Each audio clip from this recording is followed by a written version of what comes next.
Montana Method podcast one more time. As always, your host, Nelson Rodriguez Jr., author, creator of Montana Method. I love this banner, man. This is like a shining. When I wrote this book and I brought this idea into the world, it was a very proud moment for me. Anyway, hope everybody's doing fantastic on this post Independence Day. Independence Day was yesterday. I had some interesting thoughts that arose yesterday. We're going to talk about them today. Elijah, kick the intro. I've been out here hustling all my life. Every day we get into it. Really out here in these streets.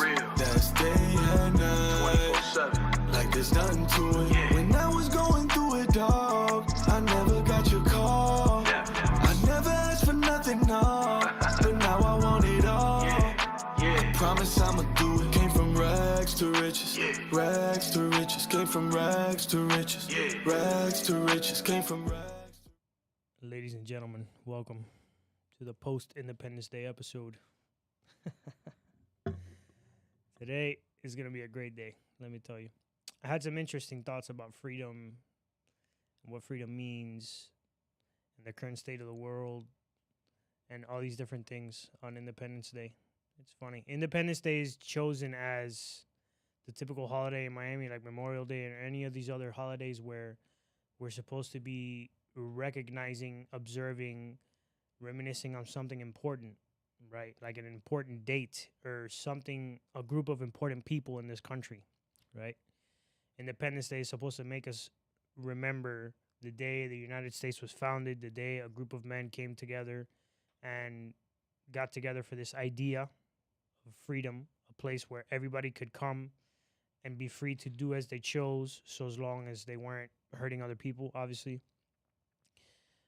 So long as they held up to the standard that other people created just as equal as them, where you could come and practice whatever religion you wanted, open a business, and prosper if you chose to, if you wanted to come here and work hard.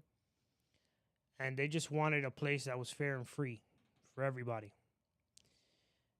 And in today's society, we have somehow, not all of us, but some of us, have taken that and just blown it completely out of proportion. Meaning, we've gotten so accustomed to having this freedom that we become victims of our own privileges, right? Freedom is a right, and it's not in every country in the world. There's many countries, for example, where my family comes from, where if you criticize the leaders of the country, the leaders, I call leaders, right? Because they're really just dictators. You're not a leader if you're forcing your leadership on other people. Those dictators of that country, of Cuba. If you call them a dictator, if you verbalize what's happening, not even just physically verbalize the actual things that are happening in that country, they throw you in jail, because that's what dictators do. That's what tyranny is. It is unjustly punishing people for things that are wrong, right? If, for example, Biden was running that country and you called Biden an old, decrepit man who is not fit to run a country, they'd throw you in prison. If, for example, Trump was running that country and you called Trump an arrogant asshole that has this huge ego, they would throw you in prison. Luckily, we live in the United States, and whether you're on the left or the right or in the middle, you can say what you think in spite of all the canceling that's going on, right? You won't have to worry about repercussions of your safety based on what you think or based on what you want to say, right? So this brought up a whole nother idea for me, which is freedom isn't really being able, like, yeah, that's freedom of speech. Okay, I get that. Then there's a whole nother side of freedom that most people never really realize or never conceptualize in their mind.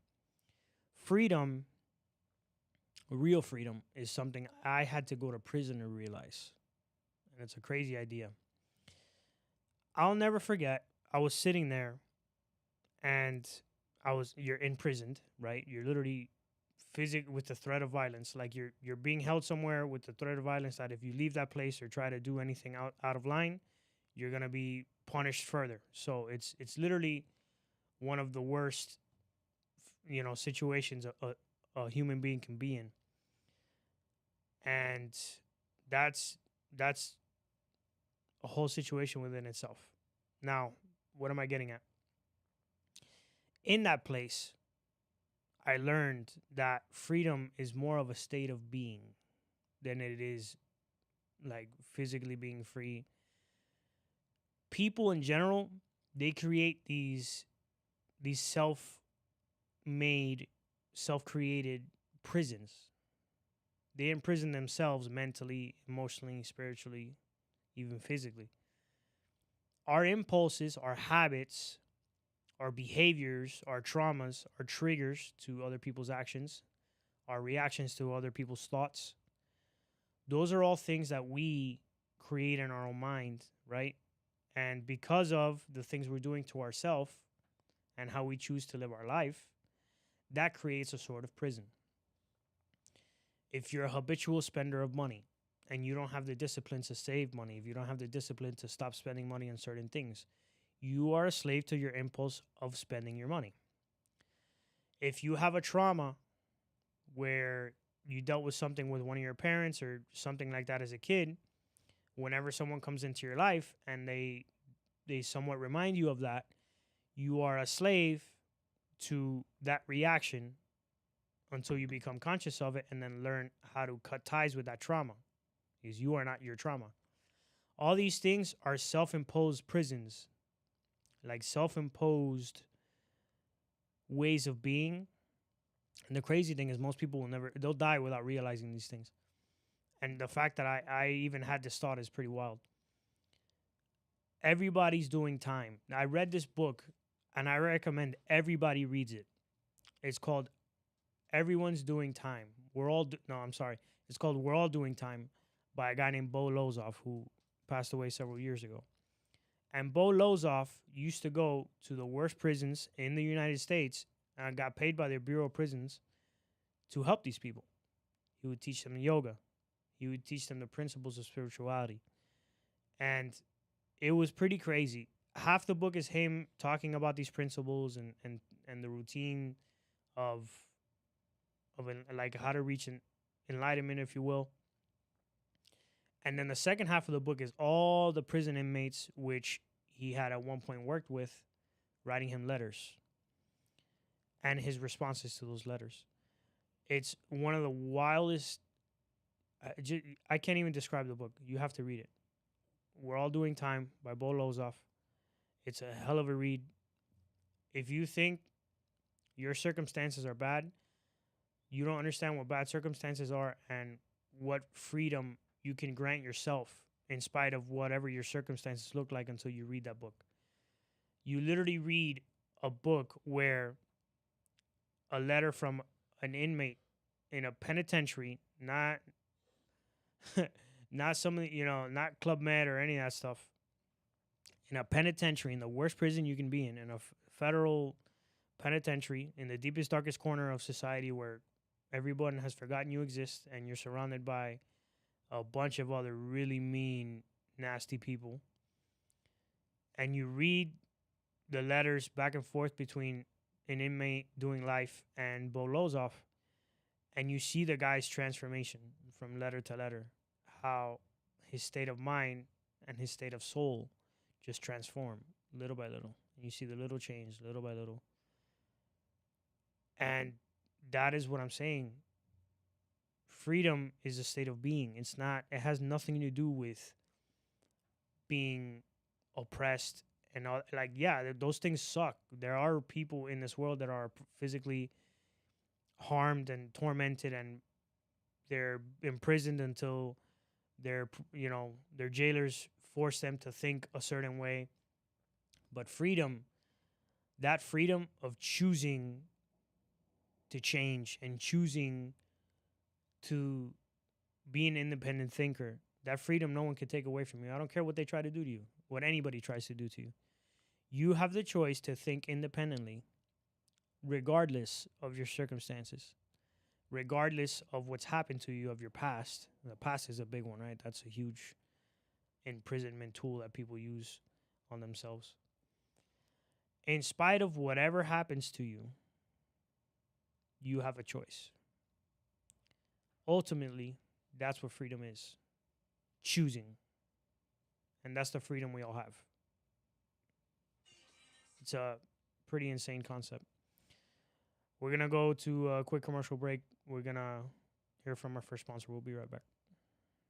Ladies and gentlemen, the familiar voice of your host, Nelson Rodriguez Jr., taking a quick detour to talk to you about the best jewelry shop on the internet, Gus Villa Jewelry. Let's be honest here, guys. Jewelers in Miami are super shady sometimes. I've even been ripped off once or twice by one of these self-proclaimed alchemists that ended up being these weirdos who sell you a bunch of stuff that make your neck and your fingers turn black. Let me tell you, after I met my boy, Gus Villa, he elevated my bling game. The Gus Villa team, these guys are more than just jewelers. These guys are magicians turning metal and stone into your next head turner. Trust me, these pieces shine so much you can see them from outer space. Head over to GusVillaJewelry.com, and because you're a Monty, that's right, part of the Montana Method crew, you can use the promo code Montana to snatch 5% off your order. You don't just get hooked up with some shine, you get to have some dough in your pocket. Double whammy. So guys, what are you waiting for? Elevate your jewelry game. Show the world what you got. You got some style, you got some bling, you're all blinged up. Come on back after you do that. We've got more Montana Method Madness waiting for you. Now back to the podcast. This week I had a guest cancel on me. And I contemplated probably not doing the episode this week. And I chose to do it anyway. That is freedom. Not caring about the circumstances or the choices that other people make. Not letting the choices that other people make, the opinions of other people, have an impact on your life, on the choices that you make. That is freedom. Choosing to act in accordance with the person you want to be instead of where you are right now, man, that is real freedom. There's a book by Jocko Willink I would recommend. It's a pretty short read, but it's really good. It's called Discipline is Freedom. That book has a lot to do with what I'm talking about too. He talks about how discipline is freeing yourself of those impulses, right? Of the impulse to eat, if food is your vice of choice, which is that's a whole nother topic. Society likes to point fingers at drug addicts and alcoholics and these kinds of gambling addicts, all these people, right? These people that have these crazy addictions. And by far, there is almost no heat or no attention given to people who are addicted to food. And why can I talk about this? Because I've dealt with this for a large part of my life. And I'm just getting, if I'm being completely transparent, I'm just getting a handle on it and really understanding the depths of it now. Food that's a big one. You want to talk about being free of like a real impulse? Bro, the impulse to eat. Man, and it sucks, right? Because people don't react the same way. If you're a drug addict, oh my God, oh, you shouldn't be doing drugs. You're alcohol, man, stop drinking. Even though alcohol is legal. That you kind of have that, just stop drinking. You don't have that with food. People, oh yeah, let's go out. And everybody loves to stuff their face and eat super unhealthy food because it tastes great.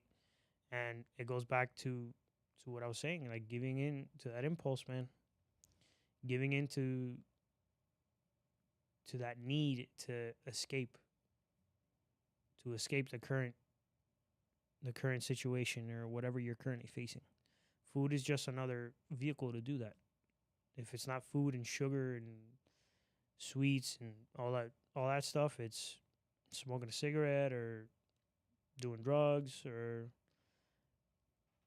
going on vacation, escaping reality. Those are all the things we use to kind of escape. And real freedom is choosing to be here, choosing to confront those things, choosing to be the better person, Big freedom, man. It's a really, really, it's indescribable when you have such a deep want and desire to change. Kind of is when I had this, when it all kind of lined up, and I had this realization. And it's still crazy to think about that. I've had several moments like this in my life where I've had these deep, really deep, impactful realizations about life that helped me. And it's so crazy to think that most people will never have that thought. Most people will never realize that side of freedom, of what freedom can be, what freedom can really mean. It's crazy. It's crazy to think about. That's for sure. Elijah, what's a crazy moment you've had in your life where you realized something that was really important, or something you kind of that changed you? It's a tough question. Yeah, that's a tough question. Everybody has at least a couple though. Like what's a moment where you were like, man, wow, that's crazy. You know what I mean? In terms of what? Just something you were like, man, I can't believe most people will never understand this. You know what I mean? Or wow, what if I never would have learned this?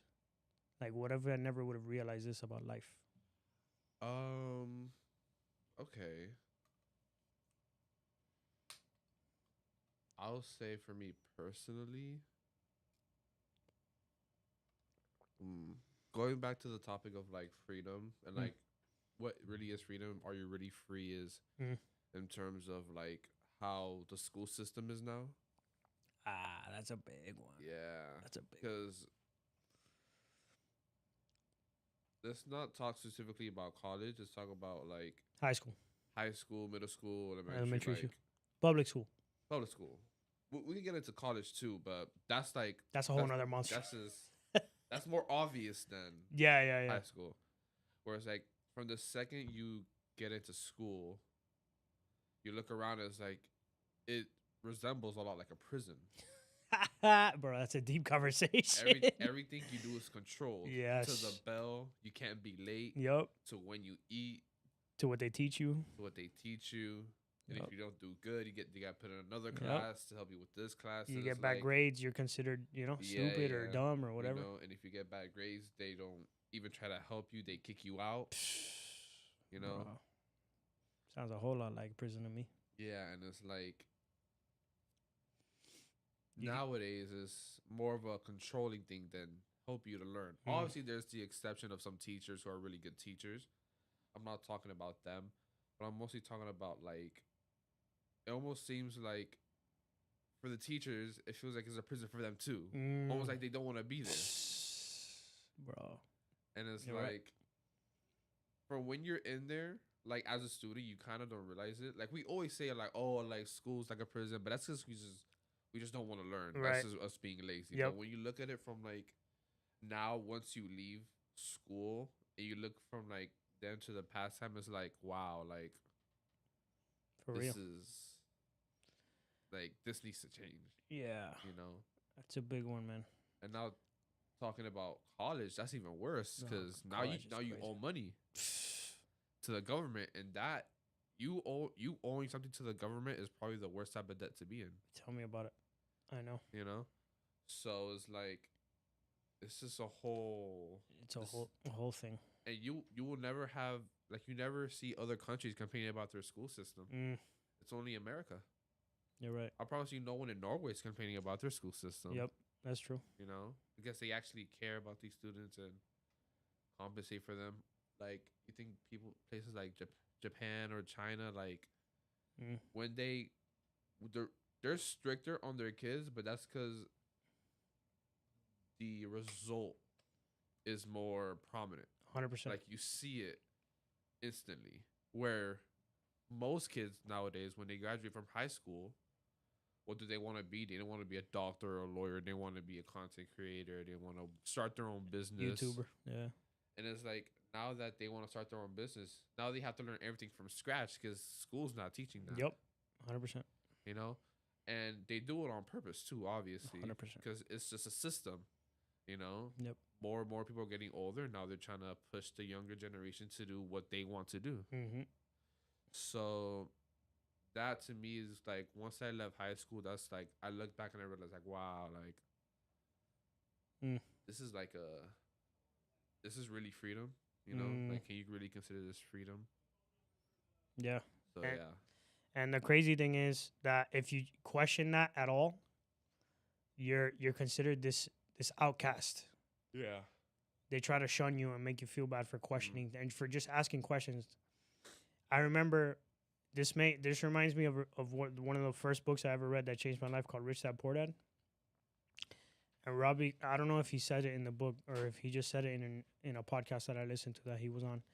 He said something about when he was really little, he told the teacher, "Why do I have to learn what you're teaching me?" And she's like, "Oh, well, you have to learn this so you could get a good job." Right.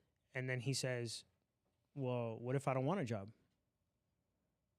And then she replies, "No, you have to get a job." Mm-hmm. And then he says, "No, I don't. You have to get a job. I don't have to get a job. You have to work. That's what you're doing." And the fact that that teacher couldn't fathom him doing anything besides working for somebody is baffling.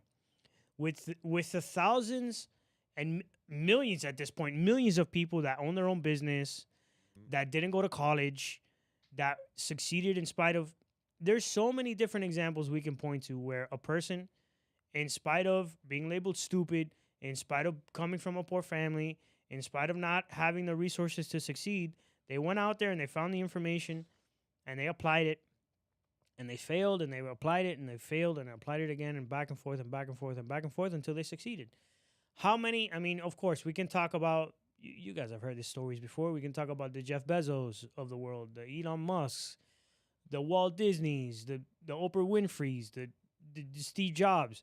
They all had crazy circumstances. Oprah Winfrey was fired from her news anchor job when she was young. She was sexually assaulted as a kid. You know, Steve Jobs was adopted. He didn't even know his biological parents. On and on and on. Jeff Bezos didn't really like. He had a great job, and then he took this huge risk, and on and on. Elon Musk, I think everybody knows he didn't have the greatest relationship with his father. All these people who come from, you would think, like unsurmountable circumstances, that they weren't going to make it in life. They weren't going to get what they wanted. They were going to end up as a loser. And because of that freedom that I'm talking about, that they chose to think for themselves instead of letting society dictate what they thought or how they felt or what they should do. Because like Elijah said, if they left it up to society, they probably would have just went to school and got a degree and gotten a job and been another one of the statistics who, let's face it, they're not free. You have a job. Unfortunately, in whatever, you could have the greatest job in the world, but more than likely, like when you have a job, I'm very blessed because of the circumstances I'm in, and it's almost by design, right? But in the normal circumstances, most people, let's talk about most people because I enjoy what I do for a living. Most people don't even enjoy what they like, don't even like what they do for a living. Most people show up to a place they hate, where they force themselves to be there for 8 hours of their day, away from their family, not being able to do the things they want to do or spend time with their husband, their wife, their kids, go out to the beach, go on a nice trip. They can't do any of that stuff. They force themselves to be there 8 hours a day around people they don't like, to do things they don't want to do, to then go home and then bitch and moan and complain about how tired they are from work, which, by the way, let's be real here. Most people are looking for the easiest possible job that takes the least amount of effort so they can sit there and do nothing for 8 hours. So your optimum or the ideal situation in life is finding a job where you don't have to do anything, where you sit at a place and do nothing for 8 hours of your day. That is wild. That's like a dream for most people, to get this job where they just sit somewhere for 8 hours and do nothing and get paid for it. And then most of the time, right, you don't like your boss. Most of the time, you don't like your coworkers. So that's not freedom. at all. That's slavery in its worst form. Then you go home and you have the audacity to lie to your family members and your friends to say, "Oh my God, today was such a, oh, I break my back to support you guys." Hey, break your back, bro. You sit in some cubicle somewhere, some office. You got lollygag and find every excuse to take long on and not do work. And let's be real here. Which, by the way, if you sit there for 8 hours a day, regardless of how big that corporation is, whether they can afford your salary or not, you're stealing from those people. You're stealing from those people when you sit there and do nothing. That's a whole nother conversation. I'm not even going to get into that. So you go home, you play this facade of, "Oh my God, I'm so tired. I support you guys. I break my back for you people, la, la, la, la, la." And then you take all your frustration out on your family that has nothing to do with the fact that you chose, because it was a choice, you chose to go get a job and work for somebody and do all that stuff. Freedom is making the choice in spite of what other people tell you. Society told you to go get a job, go get a mortgage that you can't afford, go pay for a car you can't afford, go pay for some student loans that you can't afford. Life becomes a series of buying a bunch of crap you don't need to impress people you don't like, to live a life you really don't want to live. Is that freedom? Hey, I don't think it is, but who am I? I'm an ex-con. I'm just a YouTuber. I'm just a content creator. And to go back to like what I was saying before with the like school stuff, when it came to like just being in a, like being one of those people where it's like you had to do this, had to do that. There was always two types of people where that would break out of that. There was always, and I always found this annoying as a kid, those students that would always like speak back to the teacher. Right.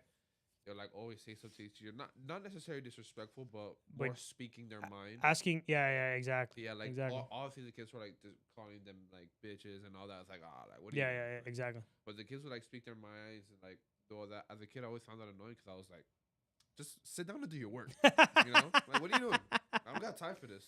Yeah. And then they'll punish them, and then their parents will come, and their parents will back them up. Yeah. And like I was like, oh my God, this family's crazy. Yeah.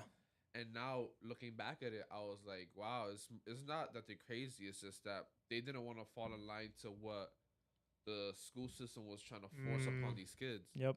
And they ingrained that into their child, probably because they came up the same way, having to fight hard, like doing their own businesses. And there was also the other side of the kids who would fall out of that, which is the kids who would get bad grades, fail. I was one of those kids because when I get home, it wasn't even like I was trying to do this on purpose. Like I'll go the next day and be like, "Oh, you had homework." You're like, "Oh my God, I had homework." But that was because I was always so busy working on my own thing at home.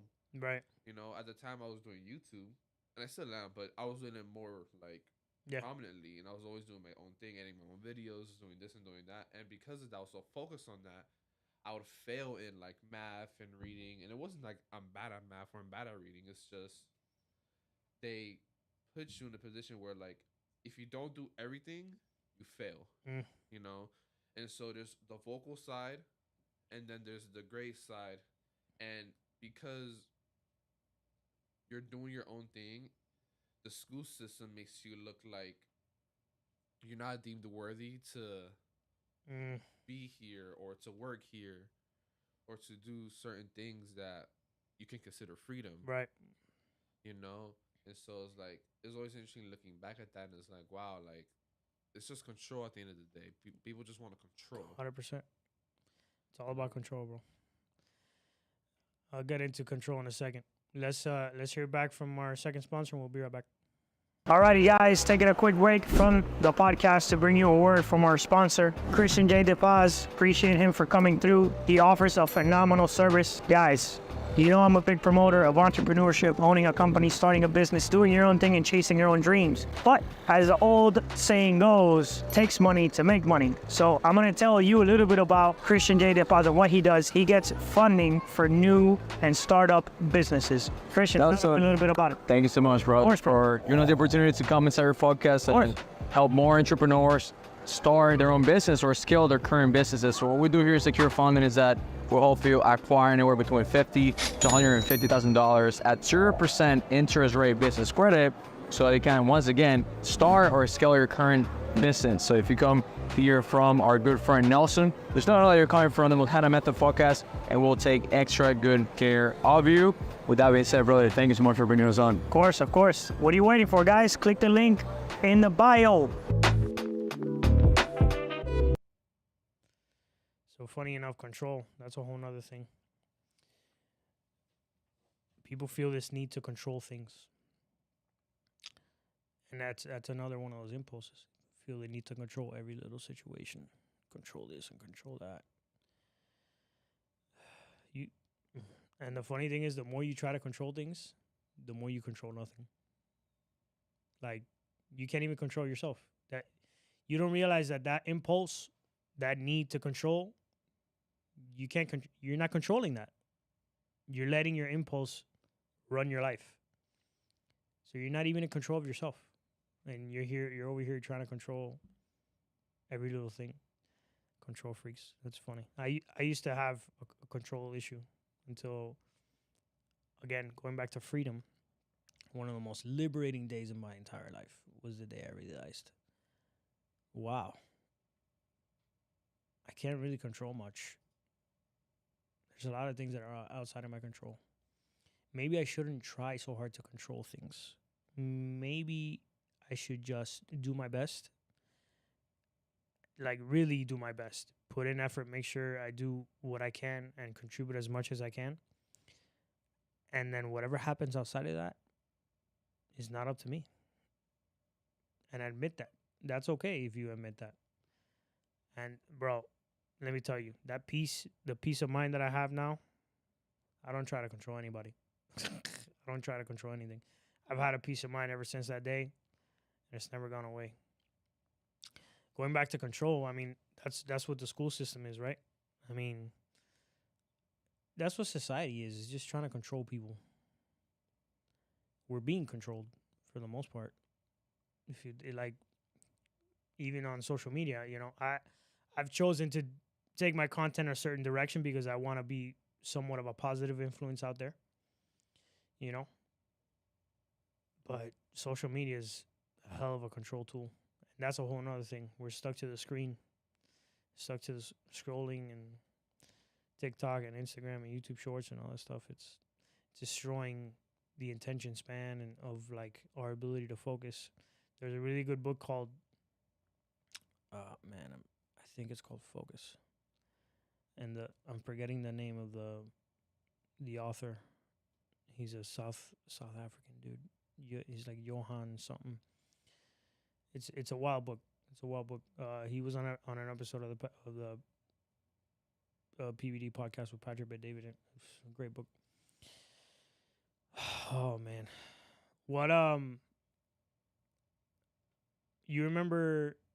I have these moments, and it could be anything. It doesn't have to be school, but like I've always seen those people who hate their lives, and then at work or whatever, like if they're a teacher or if they're a manager at work or something, like they turn into these horrible bosses.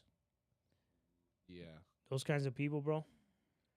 Yeah, it could also be a cumulative thing. It could be like the work environment, what's going on at home. You know, like it could be a lot of things, but yeah, it's definitely like. I mean, don't get me started on correctional officers in prison. That's like a whole, bro. That's crazy. The shit that those guys, and it's what I'm telling you. They hate their lives. You want to talk about not free? Those dudes are not free. They hate their lives.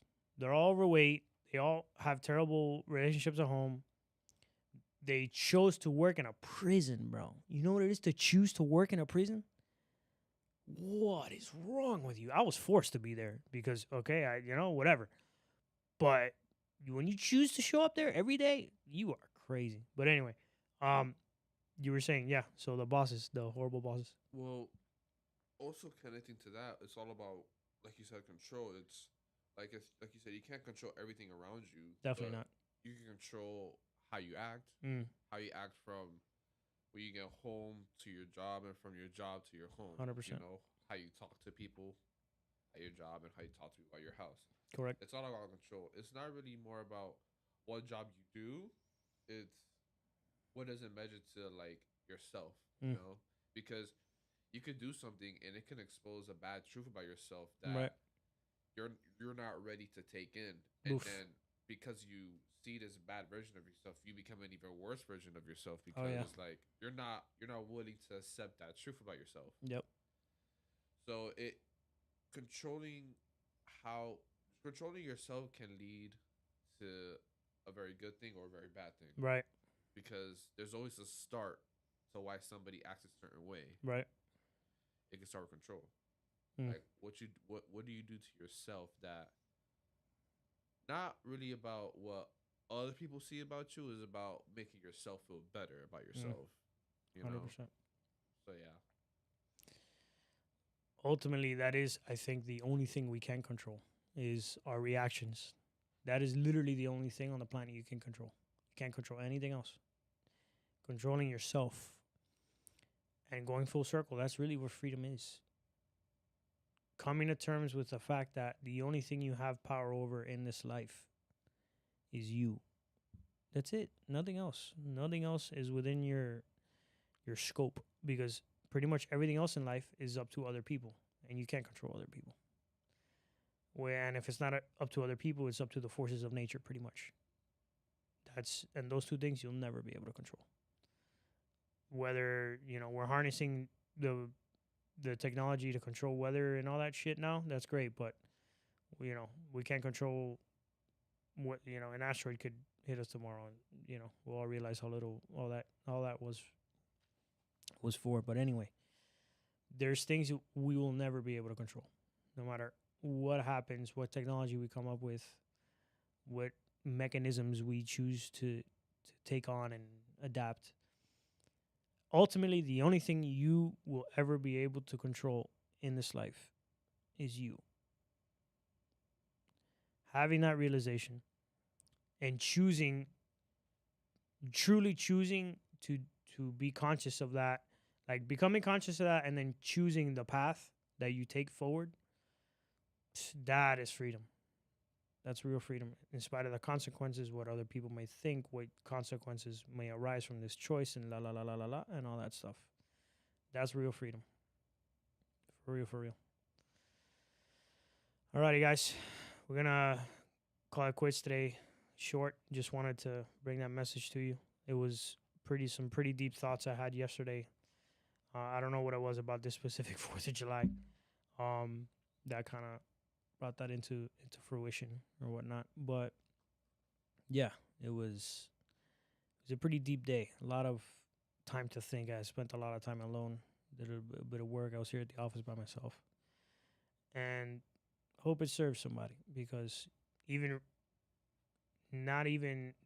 not really a realization, because I had already known these things, but just circling back on these thoughts and these moments in my life, they're pretty important. I would say it could maybe help somebody out there. I don't know. Elijah, any closing thoughts? Just one. When it comes to like controlling yourself, it's not really necessarily saying that because you can't control what other people do, it's not necessarily saying that you're not allowed to feel a certain type of way. Like if someone, like for example, if someone cancels on you, you're allowed to feel like angry, it's like, oh, like, come on. Like, it's not saying you're not allowed to feel this thing. It's more like what you do in spite of that information. Correct. Like, are you gonna not record? Are you gonna treat people a certain type of way? Correct. And it's us saying that because let's go to battle. Let's say something does happen to you, and like let's say you say something to somebody, one, you shouldn't have said they should have controlled that. But now that you said it, what are you gonna do after? Exactly. Is your ego not gonna let you apologize to this person now? Exactly. Realize your mistake is also connected to like you realize you made a mistake. What are you gonna do about it? Right. It's that ugly truth, and it's like, what are you gonna do? Because the past is the past. Right. But now it's what are you going to do from now on, from the present to the future, by controlling yourself, what are you gonna do to improve your life? Oof. You know, so it's like, what type of deep thinking, what type of controlling thing you have to do to yourself to just work on that, you know? Mm. And it could be hard. I'm not saying it's easy. Nothing in life is easy. Right. But just have that thought, you know? Is that better? So, guys, think about that on what's considered National Freedom Day, pretty much. Are you truly free? Just think about it. Take an observance. Take a minute to look at your life. Take a minute to really think. Go be by yourself just for a couple hours. You know, you don't have to tell anybody what you're doing. Go lay down on the beach. Get some sun. Take your journal with you. Just be quiet. Don't say anything. Go hang out in a park. Listen to the birds chirping. Maybe the sunset. The breeze. Be with nature, you know. Sit down and just think. Really look at your life. Because I do that every couple weeks at least. And those are where my best thoughts happen. Those are where the real thinking and the real freedom of mind, you know, freedom, the state of being of freedom. That's where it really happens. You don't have any outside influences, right? That's why prison was a blessing for me, because there were no influences. There was the modern day society wasn't there to tell me what I should be thinking, or, you know, I didn't have a cell phone to look at 24 hours a day on Instagram and TikTok, and to be constantly bombarded with all this information and all these things that tell me what I should be thinking, what I should be doing, what the next big thing is, blah, blah, blah, blah, blah. I only had myself and my own mind and my imagination. And it really was a blessing, because I rediscovered my imagination. I rediscovered thinking and just being in my own thoughts. So anyway, guys, appreciate you guys tuning in. That was the Independence Day special episode. As always, push it to the limit. The world is yours. If you're not chasing a dream, well, life is meaningless, guys. Life is meaningless, guys. See you on the next one. I've been out here hustling all my life. Every day we get into it. Really out here in these streets. That's day and night. Like there's nothing to it. When I was going through it, dog, I never got your call. I never asked for nothing, no. But now I want it all. I promise I'ma do it. Came from rags to riches. Rags to riches. Came from rags to riches. Rags to riches. Came from rags.